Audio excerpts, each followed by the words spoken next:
من سيئات أعمالنا ما يهده الله فلا مضل له ومن يضلل فلا هادي له أشهد أن لا إله إلا الله وحده لا شريك له أشهد أن محمدا عبده ورسوله اللهم صل وسلم على محمد وعلى أزواجه وذريته كما صليت على آل إبراهيم إنك حميد مجيد وبارك على محمد وعلى أزواجه وذريته كما باركت على آل إبراهيم إنك حميد مجيد رب اشرح لي صدري ويسر لي أمري واحلل عقدة من لساني يفقهوا قولي أما بعد.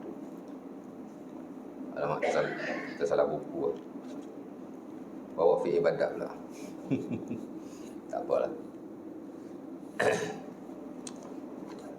Baik. Syukur kepada Allah Subhanahu Wa Taala. Oh, power mic hari ni jauh sikit. Agak kuat macam pecah pula. Ke bateri power kot. Tu baru tukar bateri kot. Syukur kepada Allah Subhanahu Wa Taala kerana pada kali ini dapat sama-sama kita berkumpul untuk kita sambung pengajian kita yang telah lalu. Yang kita tinggalkan pada bulan yang lepas. Ada kuliah hari tu kot Syawal. Ada banyak surau Syawal tak mula lagi, tapi sini dah kuliah saya tu kan. Di mana kita masih dalam syurut al-bai', syarat-syarat jual beli dah ya. Kerana kita dah masuk hari tu kitabul buyuk, kitab jual beli. Antara kitab pertama ataupun bab besar yang pertama yang ada dalam fiqhu al-muamalah after muqaddimah ya. Dan kita dah masuk tentang syarat-syarat kepada jual beli ya. Saya ingat dah 2-3 kuliah. Kita dah hurai sebahagian daripadanya. Walaupun syarat jual beli hanya ada 7 saja, saya kira saya dah hurai 2 atau 3 daripadanya. Kata Asy-Syaikh Ibnu Utsaimin dalam bukunya Asy-Syarhul Mumti', ya. Ibnu Utsaimin adalah ulama besar Saudi dulu, ya. Dah meninggal dah orangnya pun. Saya kira keilmuan beliau setanding dan nama beliau pun masyhur seumpama ulama-ulama kontemporari yang lain yang berada di negara-negara Islam yang lain. Dia Saudi lah ya. Tapi saya kira dia seangkatan dengan Dr. Yusuf Al-Qaradawi ya. Tapi Qaradawi lebih muda hidup lagi ya, tapi dah tua dah ya. Saya ingat dulu pada tahun 1997 ya, saya berada bersama beliau dalam kursus kewangan Islam. Masa tu di Pusat Islam di Kuala Lumpur. Saya ingat masa tu dia umur 60 lebih ya Qaradawi. Tapi dah bawa tongkat macam orang tua. Memang nampak tua dah waktu bila berhadapan. Saya ingat sekarang dia lagi tua pun. 80 lebih dah ada 90 dah dia tu. Qaradawi ya. Kenal Qaradawi? Dia duduk di Qatar, balik Mesir kena bunuh kan. Tapi bagus juga dia duduk di Qatar. Qatar juga mendapat pendidikan daripada beliau. Lepas tu kita lihat kebiasaannya kalau fatwa daripada Qatar dia agak moderate. Kalau belah-belah sana macam Mesir, Syria dia agak longgar. Kalau belah-belah Saudi ni kita macam-macam tegas sikit, tapi dia macam pertengahan. Sebab tu saya daripada dulu, of course lah masa saya belajar pekat masters dulu, bila kita lihat fatwa-fatwa para ulama dalam hak wafiq ibadah lah, saya suka rujuk Qatar pasal dia very moderate ya. Dan tak dinafikan antara peranan yang dimainkan di sana kerana adanya beliau Dr. Yusuf Qaradawi. Qaradawi ni dia memang moderate lah. Baca buku-buku beliau, dia orang yang bersederhana, ilmunya luas, bagus. Saya kira lah konteks hari ni beliau boleh dipanggil mujtahid. Nak cari zaman hari ni mujtahid macam Imam Syafi'i, Malik ni maybe tak ada lah ya. Dan kita di universiti sejak zaman degree dulu pun memang favourite lah kita baca rujuk buku beliau, walaupun buku beliau tak jadi silibus. Kerana kebanyakan silibus di universiti buku-buku pensyarah sendiri kan, syarah research dia apa, dia buat buku. sudah beli, kan? Mesti kau dapat duit, pensyarah kau dapat duit. Modul biasa buku pensyarah lah ya. Jadi sama dengan beliau, dia seorang ulama yang besar juga. Yang penting dia ada buku fiqh yang bagus sebenarnya, untuk dirujuk, terutama bagi orang-orang yang belajar di peringkat-peringkat tinggi lah, peringkat master, peringkat PhD ya. Banyak buku beliau, banyak yang dia karang. Tapi buku fiqh beliau yang agak terkenal dan boleh dirujuk ialah Asy-Syarhul Mumti'. Saya kira orang yang belajar fiqh memang rujuk buku itulah ya. Dan dia termasuk dalam buku fiqh moden, fiqh moden. Pasal fiqh ni ada dua, satu yang klasik, satu yang moden. Yang ibadah baik, walaupun tak banyaklah isu-isu moden dalam hal ibadah, tapi kalau muamalah memang kita kena rujuk buku-buku muamalah yang moden. Kerana banyak benda dalam muamalah klasik tidak diguna pakai lagi. So, kita pakai prinsip saja. Tapi pengamalan in detail banyak sudah ditinggalkan. Dan saya katakan dalam muamalah tidak ada mazhab. There is no mazhab. Tak ada kata mazhab Syafi'i, mazhab Hambali, Hanafi, Maliki. Dalam muamalah dah rojak. Sekarang. Hatta kalau kita baca resolusi Bain Negara tentang kontrak-kontrak muamalah yang diguna pakai di sistem kewangan dan perbankan, memang tidak ada wajah mazhab-mazhab tertentu. Ada. Of course lah mazhab Syafi'i tak boleh digunakan dalam banyak hal. Dalam banyak hal. Dia ada buku Asy-Syarhul Mumti', buku fiqh yang besar. Dan dia sebut dalam buku itu bila dia membicarakan tentang syurut al-buyu', syarat-syarat jual beli. Katanya annal ulama tatabba'u fawajadu anna lil bai'i syurutan la yasihhu illa biha. Dia kata para ulama telah tatabba'u, telah buat kajian, telah menyemak, telah meneliti, maka mereka mendapati jual beli ini ada syarat-syaratnya, yang mana jika tidak dipenuhi maka tidak sahlah jual beli berkenaan. Maksudnya jual beli ini tuan-tuan, syarat-syarat yang dilakukan oleh para ulama, sebahagian besar daripadanya ialah yang merujuk kepada kemaslahatan. Of course ada nas-nasnya, tapi dia disusun balik oleh para ulama nak bagi nampak lebih jelas. Dia, orang kata dalam muamalah ni dia lebih kepada ijtihad. Dia beza sikit dengan ibadah. Bahkan dalam kaedah pun muamalah beza dengan ibadah. Asal-asal ibadah haram, melainkan yang disyariatkan. Adapun muamalah, asal-asal muamalah harus, melainkan yang diharamkan. Ibadah Nabi jelaskan in detail, everything clear, very straight to the point.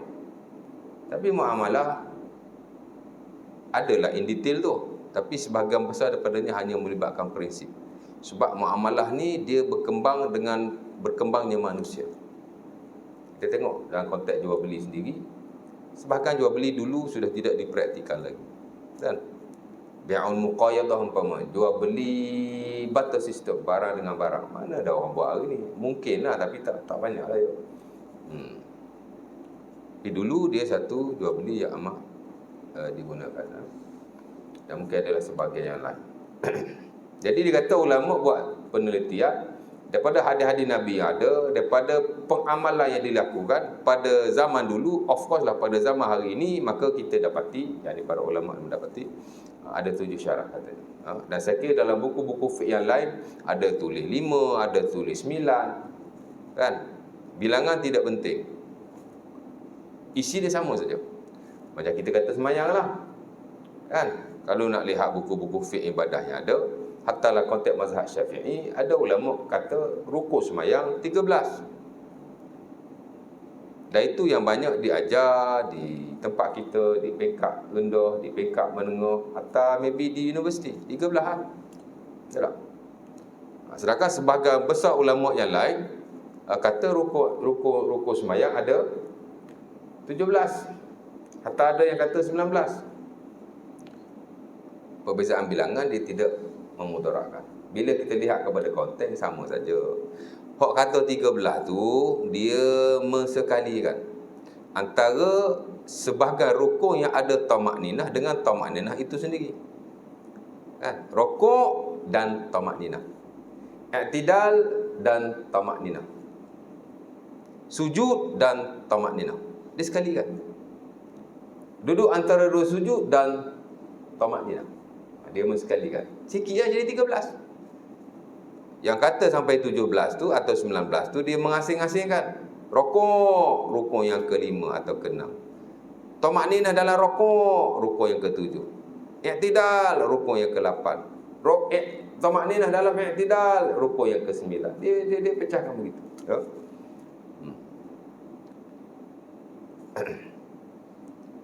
Jadi banyaklah. Sebenarnya sama saja. Cuma diasingkan. Dah adalah tujuan dia tu. Tujuan dia tu supaya kita nampak bahawa i'tidal, rukuk, sujud dan seumpamanya dengan tamak-ninah ni dia berasingan. Walau dia satu perbuatan, tapi dia ada asing tu. Ya? Kalau kita rukuk tapi tak ada tamak-ninah, tak sah. Rukuk saja. Rukuk tu bangun. Sujud tu bangun. Pak gitu. Tak pernah tengok. Ada orang semayang macam tu tak? Berapa sentuh je. Ya? Jadi nak bagi nampak. Walaupun tamak-ninah ni tidaklah wajib di sisi majoriti. Ya? Kalau di sisi Al-Imam Abu Hanifah dan yang standard dalam mazhab Hanafi, tamak-ninah tidak wajib. Asal rukuk saja, asal sujud saja, satu dari bangun tu pun. Tak ada apa pun. Dia nak bagi biasa. Sama juga dalam muamalah, in spesifik dalam bab yang kita belajar tentang syurut al-buyu', syarat jual beli. Ada yang kata 7, 8, 9 tu terpulanglah.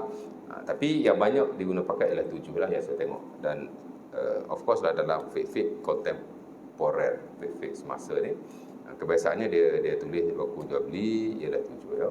Sebarang kita belajar lah. Rukun yang pertama ialah menakal. Saya dah hurai dah hari itu. Panjang lebar tentang akal. Berbeza dengan syarat ataupun rukun dalam hak awak ibadah, kebiasaannya Islam mendahului sebelum akal. Ya. Syarat sah sembahyang nombor 1 Islam. Ya, nombor 2 baru berakal. Betul tak? Syarat sah wudu nombor 1 Islam. Nombor 2 mari baru berakal. Syarat sah puasa nombor 1 Islam. Nombor 2 berakal. Baru mari yang lain-lain. Tapi dalam muamalah kebiasaannya ia tidak melibatkan keagamaan. Islam tak Islam tidak memberi kesan kepada muamalah ya. Dia mula dengan berakal tu. Syarat pertama berakal ya, di mana orang yang tidak berakal tidak sah jual belinya dan transaksi lain dalam muamalah. Bila sebut jual beli ni kebiasaannya sama je dengan lain pun. Apa-apa yang melibatkan pengurusan wang dia tidak dibenarkan. Ya. Kerana dalam hak ehwal yang bersabit dengan kewangan dan pengurusan harta, kesempurnaan akal adalah suatu syarat yang mesti dipenuhi. Ya. Same goes to ibadah. Exactly sama macam ibadah. Ibadah pun sama juga tuan. After Islam, berakal adalah syarat yang amat penting sekali. Sebab tu orang tidak berakal tidak diwajibkan solat, bahkan tidak sah. Kerana kita nak menghadap Allah Subhanahu Wa Taala, Allah Taala suruh mesti sempurna akal. Pasal kita semayang ni nak sembah Allah. Apa guna kita semayang kalau akal kita tak sempurna? Kan? Sebab tu budak-budak tak wajib solat. Tapi kalau budak-budak sebab solat sah, as long as dia memayyiz. Kan? Orang tua yang nyanyuk tak wajib solat. So, orang yang gila of course lah tak wajib solat. Dah kalau dia semayang pun tak sah. Kerana Allah Ta'ala nak kita semua, dia dengan akal yang sempurna. Kita tahu apa yang kita buat. Kan? Orang yang mabuk, tak kira lah mabuk makan ubat ke, mabuk minum arak ke, wajib solat tapi tak sah kalau dia solat. Dia kena tunggu dia okey dulu. Sebab nak sembah Allah mesti akal. Saudara saya tuan nyanyuk umur 80 lebih. Ada orang nyanyuk, ada orang tak nyanyuk. Lepas tu kita kena selalu doa, Allahumma inni a'udzubika minal haram. wa su'il kibar. Itu antara doa yang digalakkan kita baca before salam. Ya. Munajat yang sebenar dalam syarak, dalam solat dia. Adapun selepas solat dia, kalau doa apa, dia doa yang bersifat zikir. Dia pendek-pendek je. Tapi munajat betul dalam solat, sujud dan sebelum salam, ya. Itu doa yang diajak oleh Rasulullah SAW. Umpama dia kata Sahih Bukhari pada Anas bin Malik, dan ramai lagi. Wahai Tuhan, aku berlindung daripada haram. Haram ni ialah asal makna dia tua. Ya. Maknanya benda-benda yang menimpa seseorang itu bila dia tua, yang mana dia tak bagus. Bila tua, kita mudah sakit. Bila tua, mata mudah rabung. Orang muda pun sakit, orang muda pun rabut, kan? Tapi tua, tu penyakit-penyakit tua, ya. Penyakit-penyakit bila dah tua, kan? Sakit lutut lah, sakit tu. Mana bila tua, ada benda-benda tu. Kita tak ada. Wasu'il kibar, dan keburukan bila kita meningkat dewasa, tua lah. Sama lah lebih kurang. Al-haram dengan su'il kibar sama. Nabi ajar pada kita, minta, wahai Allah, aku minta aku minta dijauhi daripada keburukan-keburukan bila aku tua. Dan antara keburukan itu ialah nyanyuk lah. Nyanyuk. Bila dah akal tak sempurna, banyak benda tak boleh dilakukan. So, jadi dia nyanyuk, ada semayang dalam keadaan bogel. Mana duk paksa semayang juga dia semayang nak bogel. Pasal anak-anak tu gelakkan dia lah. Bila saudara mari berjalan dia cerita, ayah semayang nak bogel. Ayah lah cerita, malu ayah dia rahsia. Walaupun dia datang tu anak saudara. Itu satu keaiban. Janganlah cerita sia dia. Jadi akal, ya, saya dah ulai dulu banyak lebar. Yang kedua ialah al-bulu. Itu syarat yang kedua. Akil balik. Akil balik pula. Akil itu berakal. Balik. Sama juga, ya. Balik adalah syarat dalam awak harta dan kewangan Islam. Ya. Di mana tidak sah segala urusan dan transaksi muamalah. Of course lah yang bersabit dengan jual beli. Apa-apa jenis jual beli, bang. Ya, tak ada banyak jenis-jenis jual beli, types of buying and selling. Kesemuanya tidak diiktibarkan oleh syarak, ya. Tak kisahlah. Di sisi majoriti para ulama, termasuk yang standard dalam mazhab Syafi'i, ya. Adapun segelintir membenarkan, as long as diizinkan oleh wali, ya. Wali ni penting, ya. Bukan sekadar nak jadi wali nikah. Dalam pengurusan harta pun wali mesti memainkan peranan, ya. Sebab tu harta anak kita, kan, boleh diuruskan oleh kita. Bahkan kita boleh gunakan untuk hal yang baik. Raya itu anak kita dapat 1,000, kita ambil buat bayar rumah, buat bayar kereta. That is okay, ya. Sebab ada juga yang kata haram.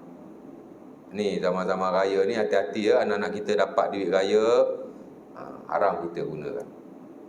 Habis tu duit ni nak buat apa? Simpan. Duit nilai jatuh.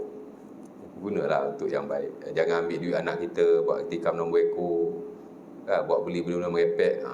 Mungkin tak boleh lah. Tapi kalau digunakan untuk urusan-urusan tertentu, tidak ada masalah sama sekali. Kerana kita adalah pengurus kepada harta anak-anak kita. Dan harta anak-anak kita adalah harta kita sebenarnya, ya. Ada orang ni, tuan-tuan, bapak dia ambil duit dia, dia mengadu kat Nabi. Nabi kata, maluka li abika, hartamu adalah milik bapakmu. Memang dia bukan budak, dah besar, dah ada anak bini dah pun, ya.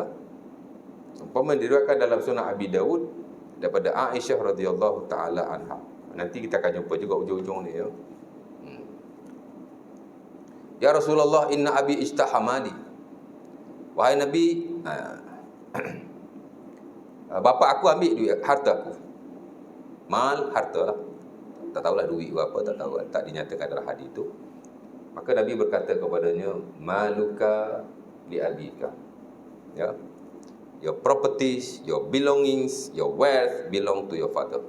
Harta kau adalah milik bapa kau. Habis tu ayah kita boleh ambil duit kita ikut dana. Di rumah kita ambil duit dah wallet kita. ambil duit lalaci kita, ambil kat bank kita pergi cucuk duit, contohnya ya. Kita banyak benda nak bayar, tak boleh juga kan. Ya. Maknanya dalam setengah-setengah keadaan, jika dia ambil tidak ada masalah. Ya. Baik. Dalam konteks mazhab Syafi'i, hanya ada bilangan ulama yang amat kecil yang membenarkan jual beli kepada orang yang belum balik. Ya. Melainkan dengan izin para wali. Ialah Al-Imam Ibn Suraish rahimahullah ta'ala.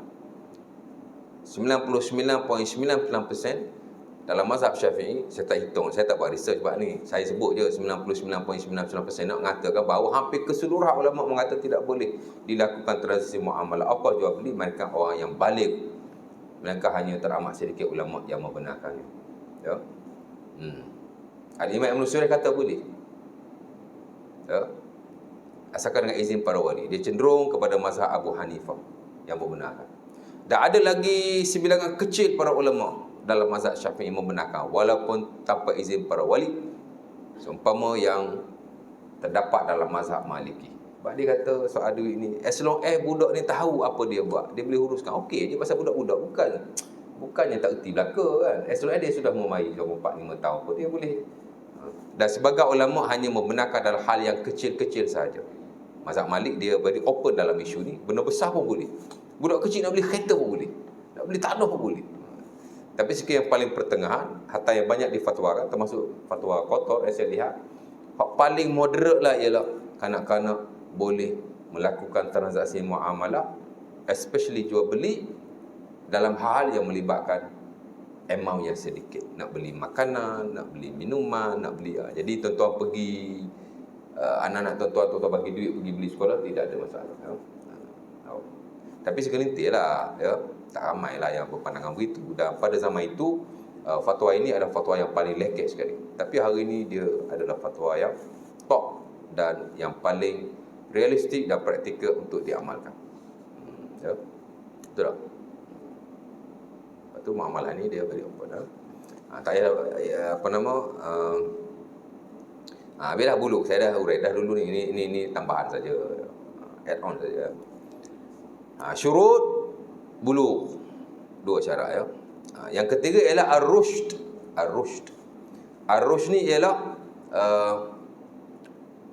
seseorang itu mempunyai kebijaksanaan nak menguruskan harta. Kadang-kadang dia sudah berakal, kadang-kadang dia pun balik, tapi dia ada sedikit safahah, dumbness, ada kebodohan. Ya. Dia bukan kata gila, berakal. Tapi sekarang macam mana? Dia akal ni tak berapa cerdik sikit.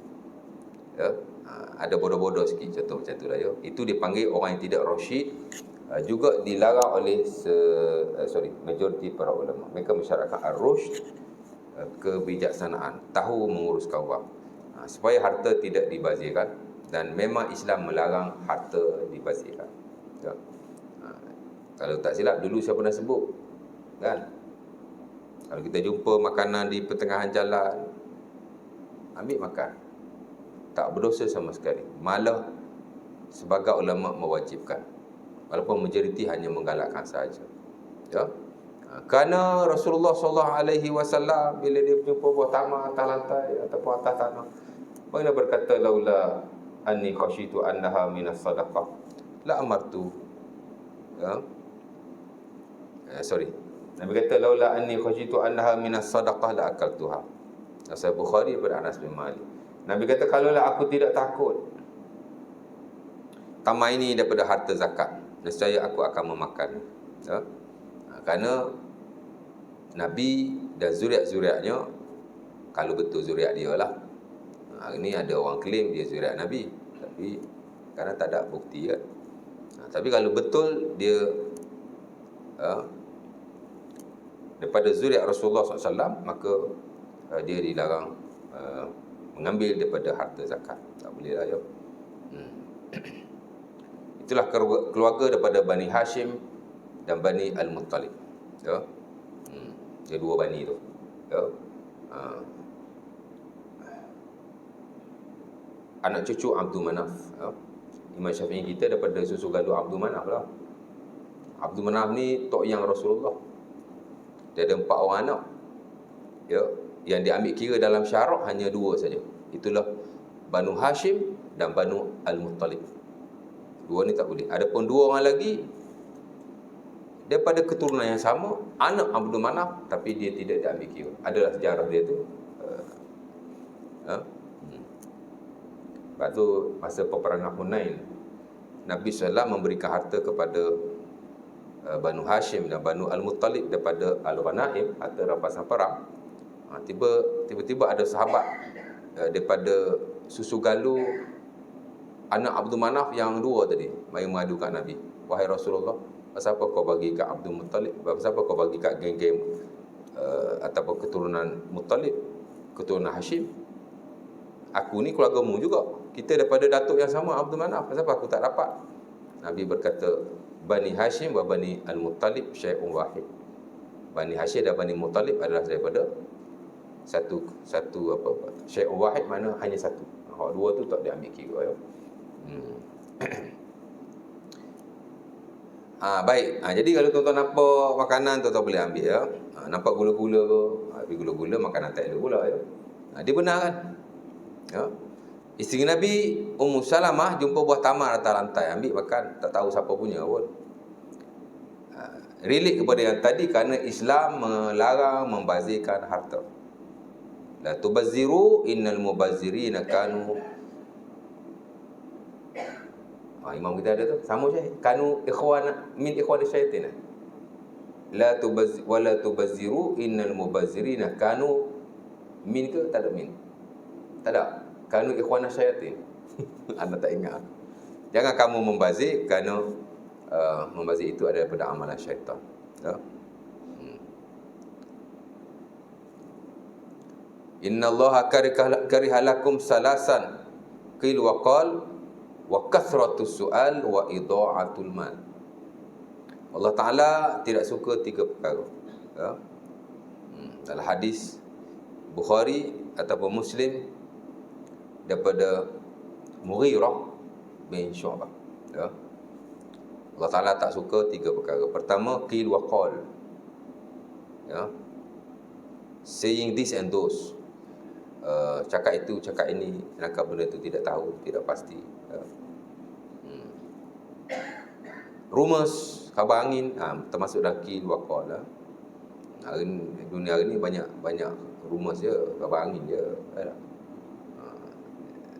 Qil wa qal. Wa kasratus su'al, dan banyak tanya. Allah Ta'ala tak suka. Islam tak galakkanlah. Banyak tanya ni maksud tanya je. Dia 2, tak tanya pun tak boleh juga. Kan? Ustaz buat kuliah, langsung tak ada soalan. Fed up juga tuan-tuan. Boring. Kena malam ni tak. Tapi kalau banyak tanya, asal mengajar je tanya. Ada setengah surau macam tu. Saya okey je. Saya beri open bab ni. Kan? Tapi sama aja tanya. Tak ada nak buka ujung kuliah ada tanya dah. Bagus orang macam ni, saya respect tuan. Itu perangai saya dulu tu. Zaman belajar dulu tu. Bercara sampai tak ada nak bercakap lah. Di universiti, orang Melayu lah paling banyak tak tanya. Kalau tuan-tuan nak tahu, saya di UiA, foreigner banyak kan. Orang Melayu lah paling malu sekali nak bertanya. Seriously.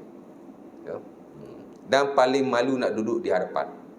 Nak duduk depan di kursi tu, orang Melayu paling malu, dia duduk belakang kan.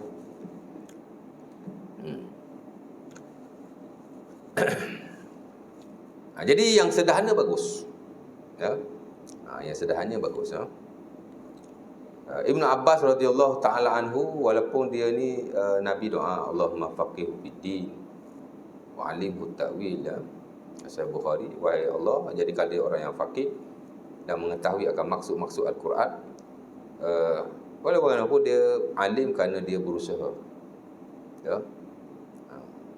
Dia kata dapat ilmu laduni, direct dapat tanpa belajar. Kan? Tak berlaku tuan. Ilmu agama mesti dipelajari. Dia takkan dapat macam tu. Kalau akan dapat cara macam tu, orang yang akan dapat ialah para sahabat Nabi radhiyallahu taala anhu. Kalau tak semua pun mesti ada. Kan? Nabi meninggalkan para sahabatnya puluhan ribu. Puluhan ribu. Ya?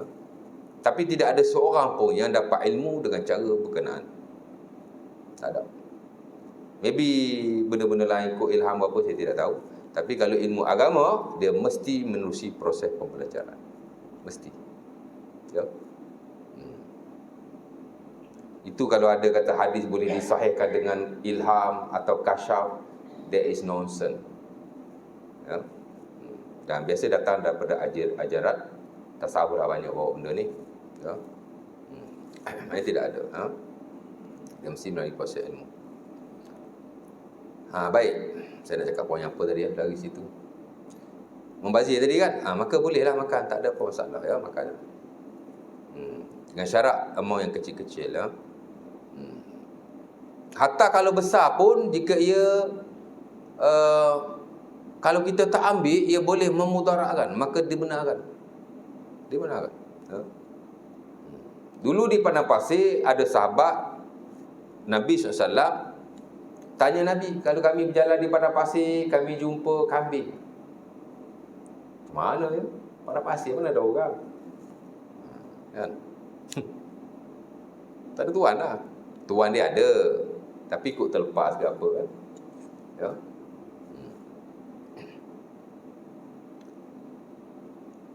Buku fiqh saya tak ada bab tu, bab luqatah. Saya klasik punya muamalah, model tak ada. Tapi kalau nota lama saya tu ada. Bab luqatah ni ialah bab lost and found. Lost and found kita jumpa apa. Jadi sahabat tanya Nabi, umpama dalam sunnah Abi Daud daripada Zaid bin Arqam, ya Rasulullah, su'ilan Nabi an dallatil ibil. Nabi ditanya, boleh ada dia tanya, boleh ada sahabat lain yang tanya, tentang kalau kami berjalan, kami jumpa kambing yang sesat di padang pasir kau. Biasa di padang pasir lah ya. Apa kami nak buat? Nabi kata, huwa laka aw lizid. Nabi kata, ia untukmu ataupun untuk serigala. Nabi tak kata boleh ambil lah. Nabi tak kata begitu. Nabi kata, ia adalah untukmu atau untuk serigala. Ya. Tengok bahasa Nabi tuan. Ya. Kalau Nabi kata boleh lah. Boleh je lah, kita tahu boleh je lah. Tapi Nabi bila kata huwa laka aw lizid, untuk kamu atau untuk serigala, Nabi suruh kita fikir. Ya. Kalau tak ambil nanti mudarat harta ini. Nabi dalam banyak hal dia tak very straight to the point. Of course lah banyak hal dia straight to the point lah. Tapi dalam setengah kadang ada straight to the point juga. Dia jelas juga, dia terang juga. Tapi ada benda yang, ada nilai-nilai yang boleh bawa kepada kita berfikir, boleh bawa kepada ilmu-ilmu ataupun macam tu lah lebih kurang kan. Macam Nabi ditanya tentang air laut. Ya Rasulullah, ana tawadda bima'il bahri. Wahai Nabi, boleh tak kita wudu dengan air laut? Nabi tak kata boleh saja. Nabi kata huwa tahuru ma'uhu al-hillu maitatuhu. Air laut ni suci airnya, halal bangkai-bangkai. Tengok. Dia tanya boleh wudu tak air laut ni? Nabi tak kata boleh. Mana wudu je lah. Orang faham tu je lah. Tapi Nabi expand, Nabi besarkan lagi konteks itu. Bukan sekadar untuk wudu, tapi untuk bersuci-suci yang lain lah. Mandi wajib. Bila kata huwa tahuru ma'uhu, mana bukan wudu sajalah, mandi wajib, bercuci daripada najis dan hal-hal yang bersabit dengan taharah. Boleh guna lah. Dan Nabi tambah hal lagi, al-hillu maitatuhu, bangkai yang ada kat dalam. Sebab dah ala-ala sebut lauk kan. Nabi sebut selalu. Bangkai yang ada di dalamnya adalah halal. That means makan pun kau boleh makan apa yang ada dalam laut. Ya. Babi laut, anjing laut, tak kisah asal laut. Tapi itu ada isu lain pula, dua alam. Dua alam ya. Mazhab Syafi'i haram, yang lain harus atau makruh. Baik. Balik pada yang tadi. Jadi Nabi bukan nak menyusahkan. Nabi bercakap banyak straight to the point. Tapi Nabi nak bagi lebih sikit. Nabi dia tak cakap belit-belit je. Nabi very straight to the point. Quran very straight to the point. Hadis Nabi very straight to the point. Ya? Dia tak ada corner sana, corner sini, naik atas turun bawah baru sampai, tak ada. Nak pergi KL, pergi Terengganu dulu, pusing ke Perak dulu, tak ada hajat apa pun. Nak pergi KL ni, start kereta isi pergi balik ke Perlis baru sampai KL. Tak ada. Straight to the point. Ya? Ni pun walaupun dia agak lebih sikit, tapi dia masih straight to the point. Ya? Lepas itu kita belajar ibadah, belajar muamalah. Mana ada rumit-rumit. Everyone can learn, everyone can understand, even everyone can apply. Pasal dia very straight to the point. Ya? Qardawi dia karang buku Mabadi'uddinul Islami, antara buku Qardawi yang saya punya favorite lah. Ya? Pasal buku tu dia menghuraikan tentang prinsip-prinsip agama. Dia kata al-wuduh wal bayan min mabadi'iddin. Jelas dan terang adalah asas agama, prinsip agama. Ya. Saya suruh buku tu pasal ujung-ujung tu dia kritik pasal fiqh ni. Dia kritik isu-isu dalam mazhab Syafi'i yang tak kuat. Ya. Qardawi ni dia mazhab Syafi'i ya. Dia mazhab Syafi'i, dia Mesir kan. Dan memang dia mengarang buku pun dia lebih cenderung pada mazhab Syafi'i. Pasal dia mazhab Syafi'i. Tapi dia mazhab Syafi'i yang open. Dia selari dan inline lah dengan keadaan hari ni. Dan of course dia banyak juga kritik ya, mazhab Syafi'i. Mazhab Syafi'i min aksal mazahib fi babit taharat. Mazhab Syafi'i adalah mazhab yang paling keras dalam bab bersuci. Dan banyak benda yang tak setuju mazhab Syafi'i bab suci ni. Kan? Air kalau masuk najis sikit je tak berubah warna, bau dan rasa. Tapi najis kalau tak cukup 2 qadam. Dia tentang bab tu lah. Dia bukan tentang lah, dia kritik ya. Najis daripada haiwan-haiwan yang halal dimakan, bagi kita najis kalau sembahyang tak sah. Dia sebut juga tu. Menyentuh isteri ataupun wanita yang bukan mahram batal wudu, dia kritik juga. Dia kritik bab-bab macam tu lah ya. Itu saya suka baca buku tu. Dululah zaman saya baca. Baik, jadi Nabi ditanya. Nabi bagi fikir. Nabi bagi fikir sikit ya. Bagi kamu atau bagi serigala. Maksudnya kalau kamu tak ambil, ia akan memudaratkan harta kamu. Jadi kamu kena ambil lah. Itulah poin dia. Ya. Wasu'ilan Nabi an dhalatil ibil. Nabi pula ditanya tentang kalau kami jumpa unta yang sesat. Maka Nabi kata, laha siqa'uha wa hiza'uha taridul ma' wa ta'kulu syajar. Ya. Nabi kata, kenapa kamu nak ambil? Ya? Apa urusan unta tu denganmu? Dia ada airnya, dia ada kukunya, dia boleh minum dan dia boleh makan tumbuh-tumbuhan. Mana kalau kamu tinggalkan unta, dia tidak memudaratkan, insya-Allah. Kambing ni serigala suka. Dia pun tak pandai cari makan sendiri. Tapi unta dia agak lain. Jadi Nabi membenarkan kambing untuk diambil, Nabi tak membenarkan unta untuk diambil. Fokus dia ialah kemaslahatan dan kemudaratan. Itu dia punya benchmark. Dia punya bottom line dia. Jadi dalam muamalah, isu al-masalih, kemudaratan dan kemaslahatan amat-amat diambil kira. Ya.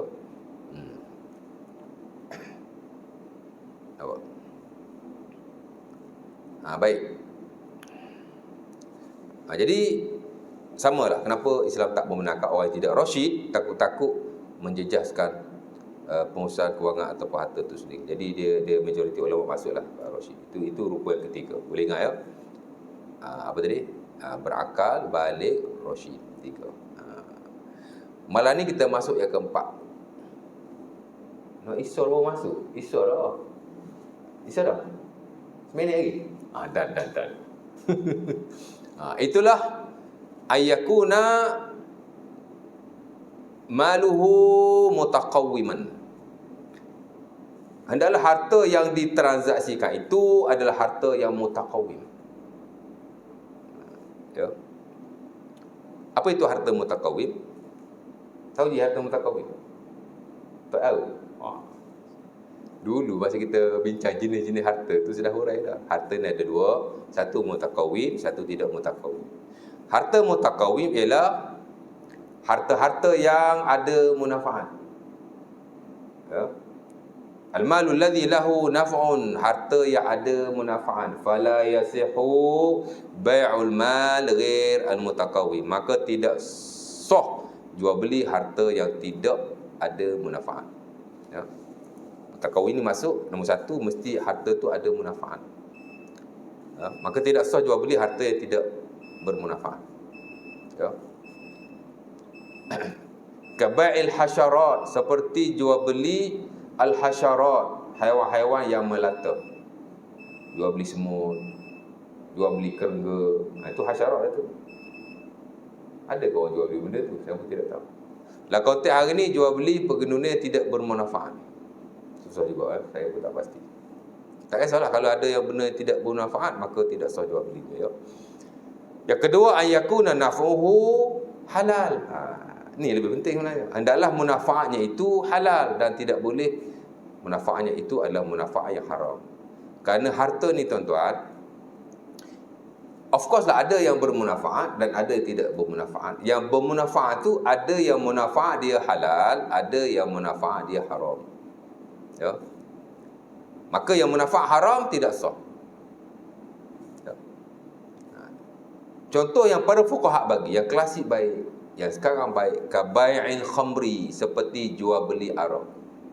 Siapa-siapa jual beli arak, before dia minum arak, dia sudah berdosa, kerana dia melakukan transaksi yang tidak sah.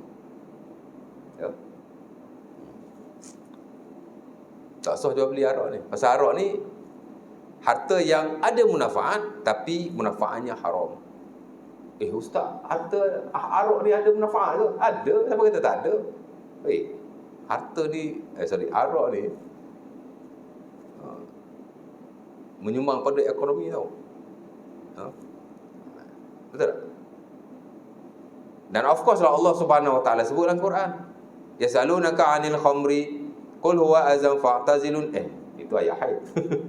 Yasalunaka 'anil khamri qul huwa, macam mana Syekh? Alamak, lupa ayat Quran lah.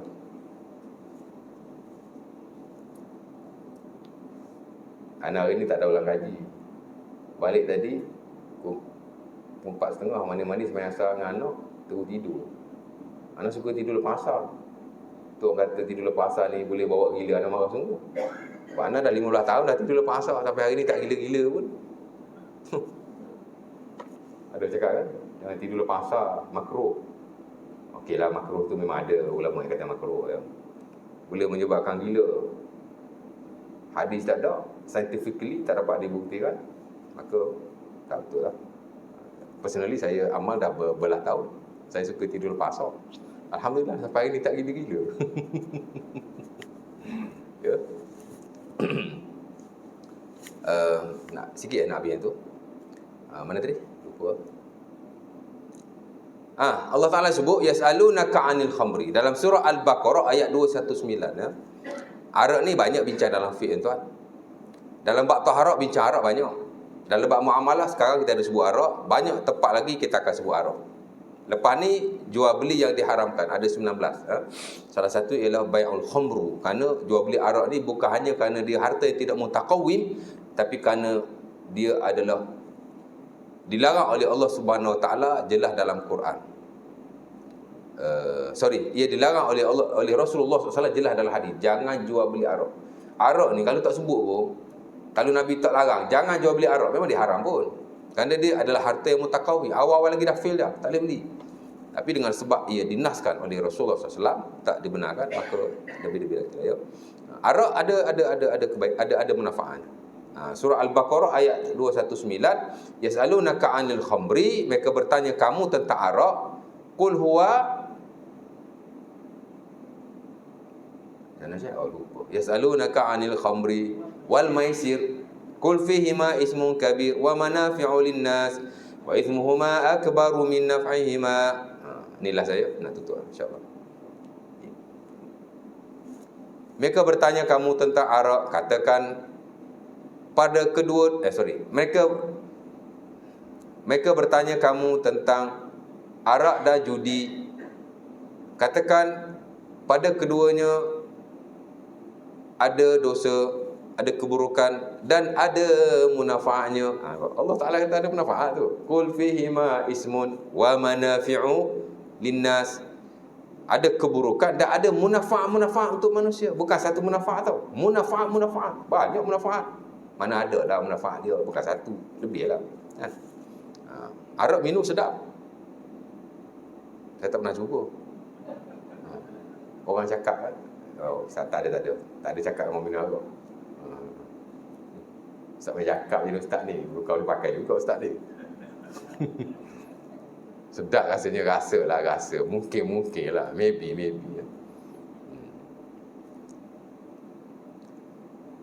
Orang fed up, minum arak. Memberi ketenangan. Munafaat tu. Ya.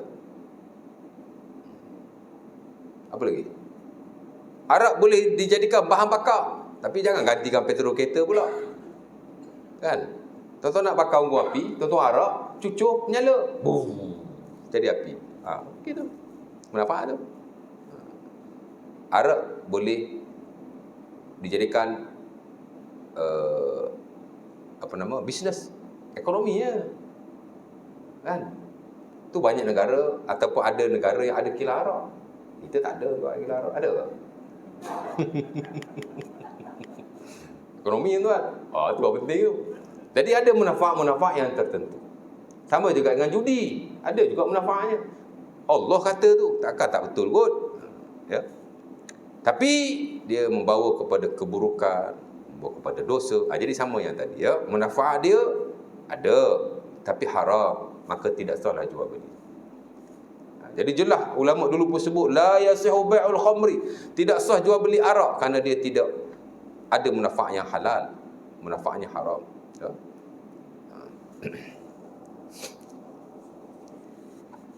Wala yasihu bai'u alatil lahwi wal ma'azi, dan tidak sah jual beli alat muzik dan alat-alat nyanyian. Kenapa dia sebut alat muzik dan alat nyanyian? Kerana muzik dan alat-alat muzik di sisi hampir keseluruhan para ulama adalah haram. Muzik ni haram tau. Jadi muzik ada dalam handphone tu semua kena buang. Jangan bagi ada muzik dalam handphone kita. Radio kat kereta kita jangan buka kalau ada. Ya. Haram tuan. Semua mazhab, semua ulama. Sikit yang membenarkan. Itulah Al-Imam Ibn Hazm Al-Andalusi. Dia yang membenarkan dan dia muktamadkan dalam mazhab Az-Zahiri. Tapi hujah dia bagus juga.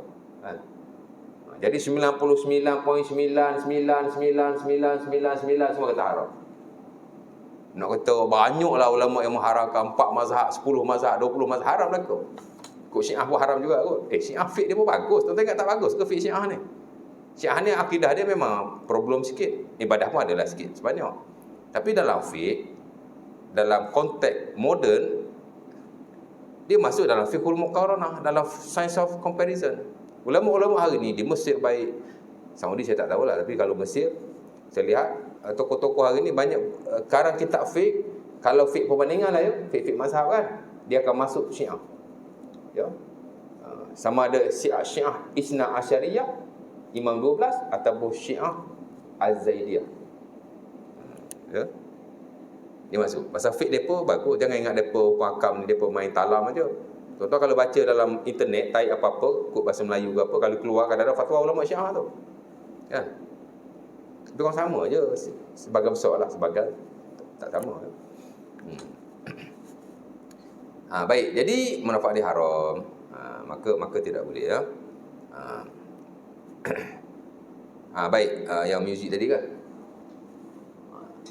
9 kita ambil. Memang haram ya, muzik haram, alat muzik haram, menyanyi of course lah haram. Tak boleh. Ya. Ada dalil dia lah ayat Quran, ya. Cuma ayat tu dia tak jelas. Nantilah saya uraikan lain kali. Dan ada hadisnya. Ada hadisnya. Dan Sahih Al-Bukhari daripada Abi Malik Al-Ash'ari, Nabi kata la yakunanna qaumun min ummati yastahilluna al-harra wal ma'azif. Yastahilluna al-harra wal harir wal khamra wal ma'azif. Nabi kata akan ada di kalangan umatku akhir zaman lah ya, golongan-golongan yang mengharuskan sutera-sutera dan mengharuskan arak dan al-ma'azif, nyanyi-nyanyian, ya, alat-alat nyanyian. Jadi ulama dulu memang sebetulnya alat muzik memang digunakan di tempat-tempat yang haram, di tempat-tempat yang haram. Fatwa-fatwa ulama kita yang klasik, kalau kita pergi majlis kenduri, ada al-ma'azif, ada muzik dan alat-alat muzik, tak wajib menghadirinya, malah haram. Hatta Imam Syafi'i sendiri menyatakan sedemikian. Tapi saya tak tengok dia punya primary source lah, saya tak tahu Imam Syafi'i sebut dalam kitab yang mana. Tapi dinukilkan oleh Al-Imam Ibnu Qudamah Al-Maqdisi. Imam Syafi'i kata siapa-siapa yang nak pergi ke kenduri perkahwinan ada lagu-lagu, maka dia tak boleh pergi, yakni haram. Melainkan jika dia boleh menghilangkan akan kemungkaran itu. Memang haramlah di sisi majoriti. Tapi boleh bahas lagi tu. Muzik haram tapi boleh bahas lagi tu. Awak nak kena kita boleh bahas lagi, ya. InsyaAllah ta'ala. Jadi begitu juga dengan hal yang lain. Kalau dia harta yang tidak ada manfaat, ataupun manfaat ada tapi manfaat yang haram, ataupun manfaatnya harus tapi masih tidak dibenarkan jual beli, seperti jual beli anjing, ya. Jual beli anjing dia tak sama dengan jual beli arak, tak sama dengan jual beli babi, dia ada special sikit. Nanti saya urailah pada masa yang akan datang, insya-Allah taala. Jual beli sebab anjing ni dia dikira harta yang ada manfaatnya harus, tapi dia very specific. Keharusan anjing hanya pada hal-hal tertentu sahaja. Ya, anjing kalau kita bela buat pet, haram di sisi majoriti, makruh di sisi sebahagian. Jual beli pun sama. Kalau kita saja-saja nak jual beli anjing, haram dan tidak sah. Tapi kalau kita jual beli kerana ada tujuan, ya, buat security ke, jaga ladang, jaga rumah, jaga itu, jaga ini, ada keharusan, ya. Kerana dia termasuk dalam harta-harta yang ada manfaatnya harus, tapi hanya kepada keperluan-keperluan tertentu. Tapi kalau saja-saja buat jual beli tidak sah. Nah, kalau kita beli berdosa, ya. Insya-Allah taala. Jadi saya setakat itu dulu. Aku liqauli azza, assalamualaikum warahmatullahi wabarakatuh. Tutup majlis tasbih kafar ada surah Al-As. Kalau ada soalan nak tanya personally lah. Saya tiap kali nak mengajar, niat hati saya nak berhenti awal, nak buka soalan macam tu semua. Tapi dah mengajar dah, terlajak tak sempat, ya. Maaf lah, ya. Insya-Allah taala. Jadi kita